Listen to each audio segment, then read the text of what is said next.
I wanted to share with you something that Candace Parker recently had to say in an interview because I feel like it is relevant to what was going on in the Fever vs. Sun game. Are you and Gino connected at all? No.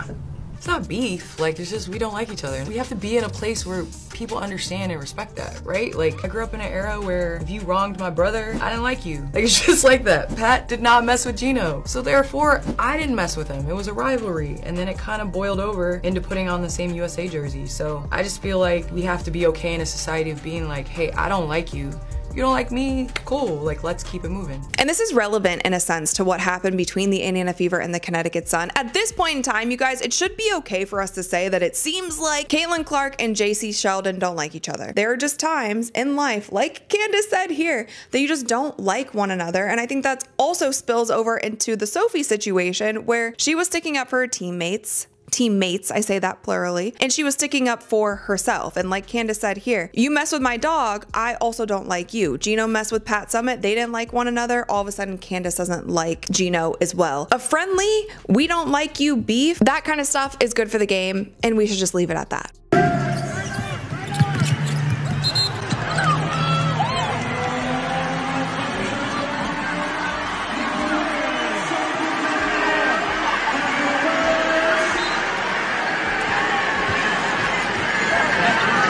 Stakeholders, coaches, governors, and general managers. Those are the people calling all the shots. Many WNBA fans are calling out the referee problem and they are demanding answers and they are demanding changes. It seems like a lot of them are kind of being told what to do. There are other people pulling the strings above them. What actually happens is that we have a competition committee for stakeholders, coaches, governors, and general managers, and that competition committee is the committee that dictates the state of the game. Officiating in the WNBA became as hot button of an issue as any. Heated debates surrounding the league's physicality dominated the headlines, particularly when Indiana Fever star rookie Caitlin Clark was subject to several intentional fouls. The referees who were refereeing the Fever and Liberty game, that one of the referees seems like his only experience was actually refereeing high school games.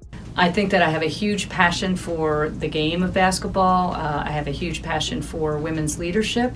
And I think, you know, I'm really excited to be entering into the WNBA commissioner role as a real platform for all of these players, the owners, the whole basketball ecosystem, quite frankly, to drive it, you know, to the next level. Clearly, the biggest opportunities for the league are to enhance the fan experience, the player experience, for there to be a recognition of how important a time in women's leadership and the W's role in that. So this is just such a great time for everyone to rally around these WNBA players, attend the games, sponsor the WNBA, use it as part of your women's leadership platform. I think there's so much potential upside. I'm very excited. With that, you guys, you can hear it in the video right here. The Indiana Fever fans were chanting, Sophie, Sophie.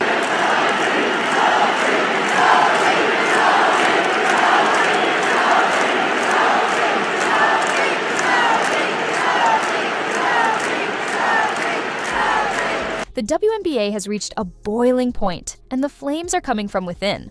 At the center of the controversy stands Sophie Cunningham, a player who refuses to keep quiet any longer. With one statement, one moment of honesty, she pulled the curtain back on what fans and athletes have been whispering about for months. The league's most marketable star, Caitlin Clark, has been left vulnerable, unprotected, and exposed to dangerous treatment by opponents, while the very system meant to shield her stays silent. And Cunningham didn't just hint at the issue. She called it out directly. In a media appearance that's now being replayed across every sports show and social feed, she addressed what everyone had seen, but no one in authority dared to admit, that Caitlin Clark has been targeted repeatedly, and the referees have done little to nothing in response.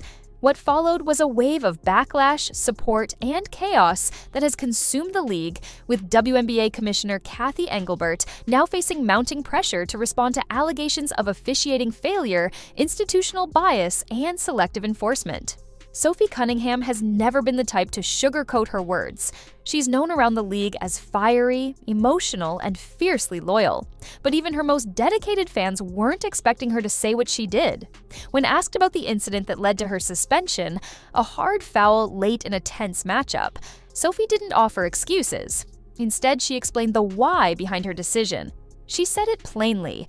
Someone had to protect Caitlin Clark because the referees weren't doing it. That one sentence changed everything. The media spun it into a narrative of vigilante justice. Critics labeled it reckless. But fans, they saw something else. They saw a teammate stepping up when the system broke down. They saw a defender, not just of a teammate, but of fairness. Cunningham's comment struck a chord because it wasn't just about that one moment. It was about a season-long pattern that has been unfolding game after game. Clips of Clark being pushed, bumped, elbowed, and knocked to the ground without a whistle have filled social media for weeks. Each one became evidence in a growing case against the league's handling of its brightest star. And that's where the league's silence became deafening. As Sophie's words reverberated, fans began demanding answers. Why is it that a player responsible for a massive influx of ticket sales, merchandise revenue, and viewership numbers is being left out to dry? Why are game officials seemingly reluctant to enforce basic contact rules when it comes to Clark? And most importantly, why has Cathy Engelbert, the commissioner herself, avoided the conversation? This is where the story stops being about a single game and becomes a matter of leadership. Cathy Engelbert has championed growth, investment, and expansion for the WNBA. Under her watch, sponsorships have climbed, broadcasts have reached wider audiences, and interest in the league has exploded. Much of that success is thanks to the rise of players like Caitlin Clark. Yet now, when that same player is facing physical targeting on the court, the response from the top has been nothing but corporate stillness. Cunningham's critique wasn't just of the officials, it was also a challenge to the league office and, by extension, its commissioner. Her words exposed a tension that's been building for months, a clash between what the league markets publicly and what it allows privately. Because behind every highlight reel, sold-out arena, and nationally televised game is the reality that the player at the center of it all is being treated with shocking disregard during play. It wasn't just Cunningham who noticed. Her teammates saw it too. So did former players, commentators, and coaches. They watched game after game where Clark took hits without drawing a whistle. They watched her penalized for reacting, while those initiating the contact walked away untouched. And they watched Cunningham finally reach her breaking point. The foul that led to Sophie's ejection wasn't subtle. It was a clear and deliberate response to what she had witnessed the entire game. After Clark was hit in the face, shoved to the ground, and ignored by officials, Cunningham sent her own message. A hard foul, a stop and play, a choice to make a statement not with words, but with physicality. And it worked. Not only did it grab the attention of the fans and the media, it forced the league to react. Cunningham was ejected, fined, labeled as having escalated the situation. But she didn't back down. Instead, she doubled down in the post-game interviews, calmly stating that if no one else was going to protect her teammate, she would. Those words echoed across platforms, turning her from a rotational player into a national name. Her jersey sold out. Her social media exploded. And most of all, her comments sparked a firestorm the league had hoped to avoid. But what exactly did Cunningham expose? She exposed the inconsistency in officiating standards. She exposed the league's failure to respond to repeated contact against one of its most valuable assets. She exposed a culture where silence is easier than accountability. And she exposed just how fragile the league's grip on fairness has become. The fans weren't blind to it, they'd seen it building. In game after game, Clark endured hits that went uncalled. One incident after another was brushed aside. Whether it was an elbow, a shove, or a deliberate knockdown, the whistles stayed silent. It was only when Cunningham retaliated that things reached a tipping point. But retaliation wasn't the goal. It was the consequence. A consequence of a broken system. And now that system is being put under the microscope. The league's post-game statement was brief. It acknowledged the incident, upgraded one foul, reaffirmed Cunningham's punishment, and moved on. But the fans didn't move on. Neither did the analysts. And neither did Cunningham. Because she knew what had happened wasn't just about the moment. It was about a pattern. And she had finally reached the point where staying quiet felt worse than speaking out. Her message was about more than just Clark. It was about what kind of league the WNBA wants to be. Does it want to protect the players who drive its growth? Does it want to support the voices that challenge it to be better? Or does it want to continue enforcing rules selectively while its stars pay the price? Cunningham's refusal to apologize is what set her apart. She didn't grovel. She didn't frame her actions as emotional. She simply laid out the facts. The officials failed, her teammate was at risk, and she responded in the way any loyal player would. Whether or not fans agreed with her method, most couldn't deny her motive. She stood up when no one else would. And that's why this story isn't fading. That's why it keeps trending. That's why her jersey keeps selling out. And that's why Cathy Engelbert is facing the biggest public challenge of her tenure. Because in one moment, Sophie Cunningham forced a conversation that couldn't be ignored any longer. This isn't about the game, it's about the message. And the message is clear: protect your players or risk losing their trust. As the dust settled on Sophie Cunningham's headline-making statement, it was clear that this wasn't going to disappear with a fine or a league memo. What she had done, whether people viewed it as reckless or righteous, had started a movement. The sports world, particularly women's basketball, had been waiting for someone to say out loud what had long been observed in silence. And once Sophie spoke, the momentum shifted entirely. The tension between officiating and fairness in the WNBA had always been a quiet undercurrent, but now it was on display for the world. Cunningham's decision to call out the lack of protection for Caitlin Clark wasn't just courageous. It was a direct challenge to the authority of Cathy Engelbert and the league's officiating crews. And by doing so, Sophie exposed what many feared to admit: that enforcement of the rules could sometimes depend not on what happened, but on who it happened to. In the days that followed her comments, the WNBA found itself in unfamiliar territory. Fans who had previously remained passive began speaking out. National talk shows that typically glossed over the league's inner politics were now dedicating full segments to what they called the Cunningham fallout. And on social media, athletes, former players, and journalists added their voices to the conversation. The loudest thread tying them all together was simple: Sophie was right.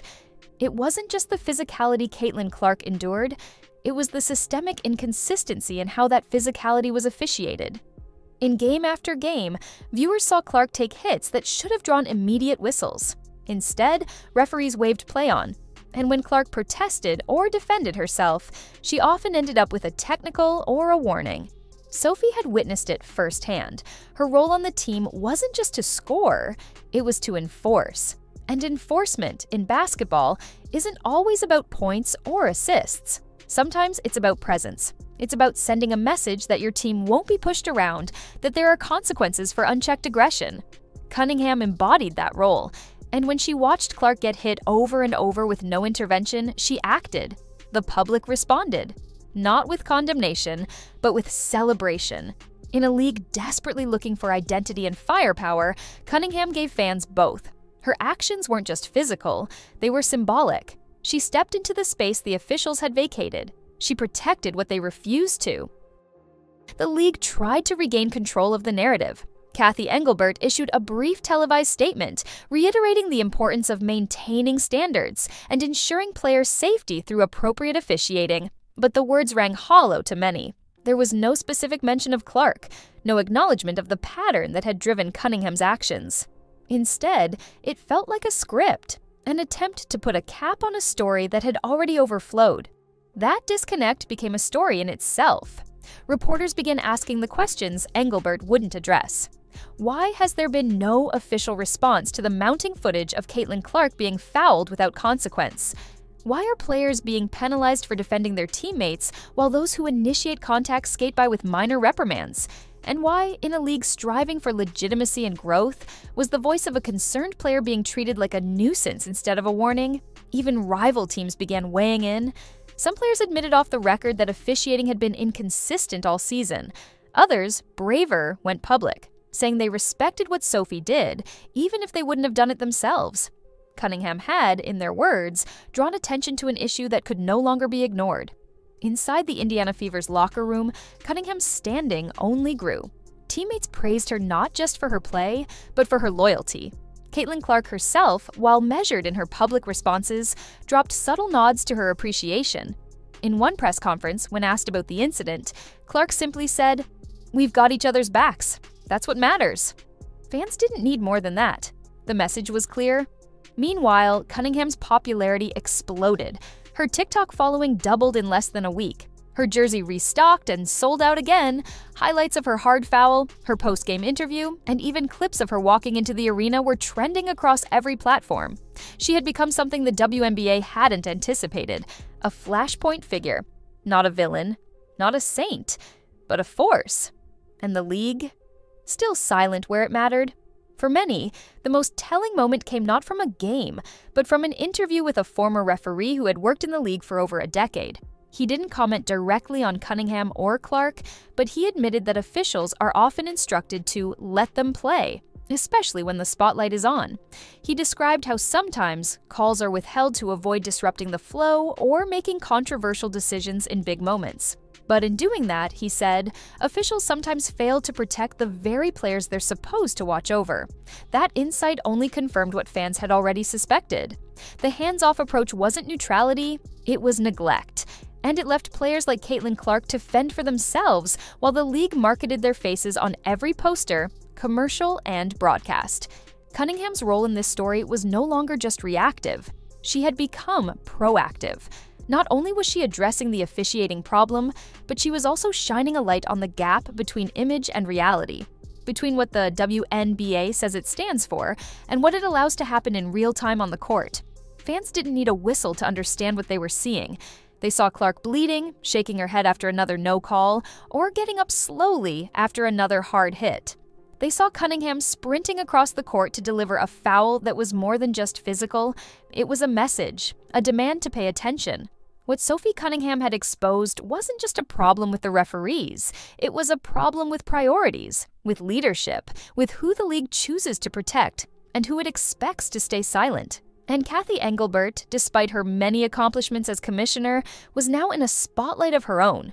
One she didn't control, one she couldn't redirect.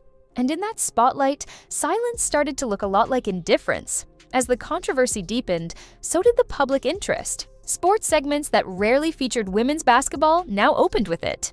Debates on morning shows centered around officiating standards, league accountability, and whether Sophie's actions had set a new precedent for what players are willing to do when they feel their teammates aren't safe.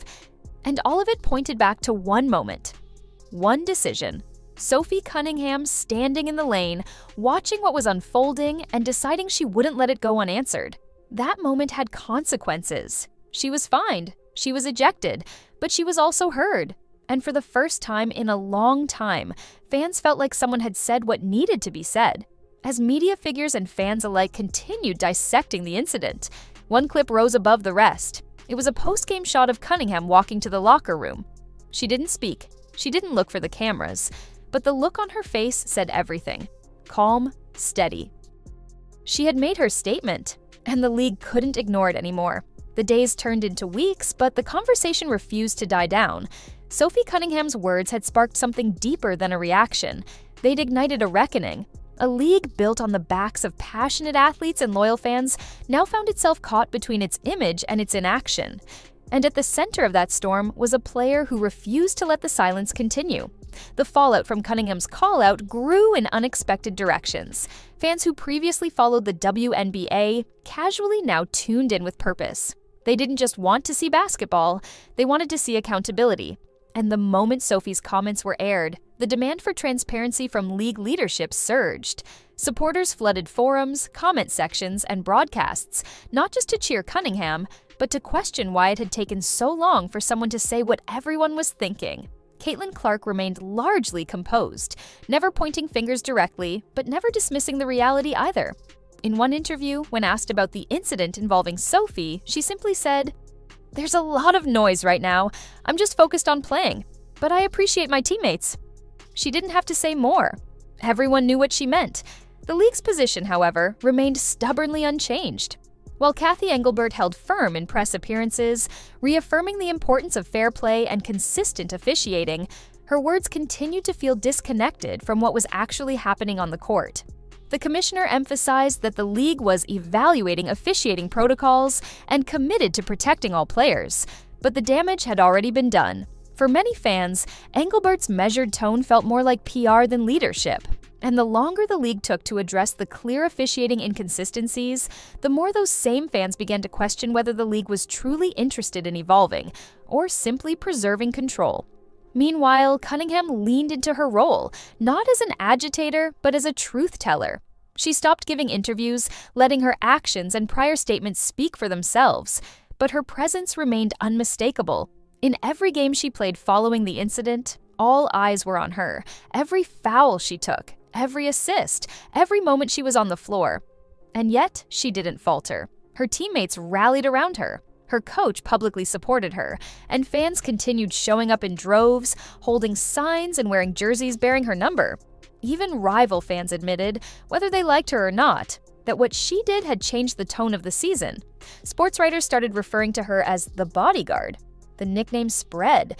It wasn't just about the foul, it was about the stance. Sophie had chosen principle over comfort, integrity over silence, and whether or not the league appreciated it, the fans certainly did. A major broadcast network aired a mid-season documentary short on the incident, framing it as a case study in accountability, league culture, and player loyalty. Cunningham's moment had now become a national discussion on how institutions respond to internal criticism and whether loyalty to a brand should ever come at the expense of truth. What truly resonated with people, though, wasn't just what Sophie said, it was what she represented. She had nothing to gain by speaking out. She wasn't the league's highest scorer. She wasn't the face of marketing campaigns. She was a role player who saw injustice and refused to look away. That, more than anything, is what turned her from a footnote into a headline. And through it all, the referees remained largely unaccountable. Despite growing evidence of missed calls, lopsided decisions, and delayed post-game corrections, there were no apologies issued, no interviews given, no structural changes announced, just the same rotating press lines about evaluations, improvements, and learning opportunities. It wasn't enough. Clark continued to take contact, sometimes aggressively, and every missed whistle added fuel to the fire. Each new clip shared online reopened the wound. Fans weren't forgetting, and neither was Cunningham. She didn't speak publicly again, but in post-game footage, her expression said it all: locked in, composed, and unwilling to pretend everything was fine. Meanwhile, Cathy Engelbert found herself walking a tightrope. As commissioner, her job was to defend the league, guide its growth, and navigate controversy. But in this moment, she was being asked to do something far more difficult: confront the flaws inside her own system. And her unwillingness to name those flaws only made them more visible. At a press event weeks after the incident, Engelbert was asked directly whether the league had a problem with officiating bias or selective enforcement. Her answer, while diplomatic, failed to acknowledge the specific incidents or the growing perception of unfairness. She reiterated her commitment to fairness, to player safety, to growth. But she said nothing about accountability, and that silence, in many ways, spoke louder than Cunningham ever could. By now, the WNBA's internal image and external reality had split. On one side was the official story, that rules were being followed, that discipline was fair, that no one player was above the law. On the other side was what fans saw: Clark being targeted, referees swallowing whistles, and a player punished for stepping up when no one else would. It's no surprise that public support for Cunningham never waned. She had become more than a defender on the court. She had become a defender of the league's integrity. The irony was that, in punishing her, the league only elevated her. No one expected Sophie Cunningham to be the one to lead this charge, but maybe that's why it worked. She didn't have a brand to protect. She wasn't trying to go viral. She simply acted, spoke, and refused to walk it back. And in that refusal, she exposed something the WNBA hadn't been ready to face. The question now isn't whether Cunningham was right. It's what the league will do next. Will they continue to hide behind silence? Will they defend a referee system that repeatedly fails its players? Will they protect the ones responsible for growth, or only those who stay quiet? Because this isn't going away. Every future no call will be compared to what Clark endured. Every hard foul will be measured against Cunningham's. And every decision the league makes will be seen through the lens of this moment. Cunningham's act was more than a foul. It was a demand. For consistency, for fairness, and for anyone to acknowledge that star players deserve protection, not punishment. The fans know it, the players know it, the coaches know it. Now it's the league's turn to decide. Do they stand for the players or for the illusion of control? As for Sophie Cunningham, she's not asking for credit. She's not chasing headlines. She's just playing basketball the way it was meant to be played, with heart, with loyalty, and with courage. And in a league struggling to find its voice, hers may be the one they needed all along.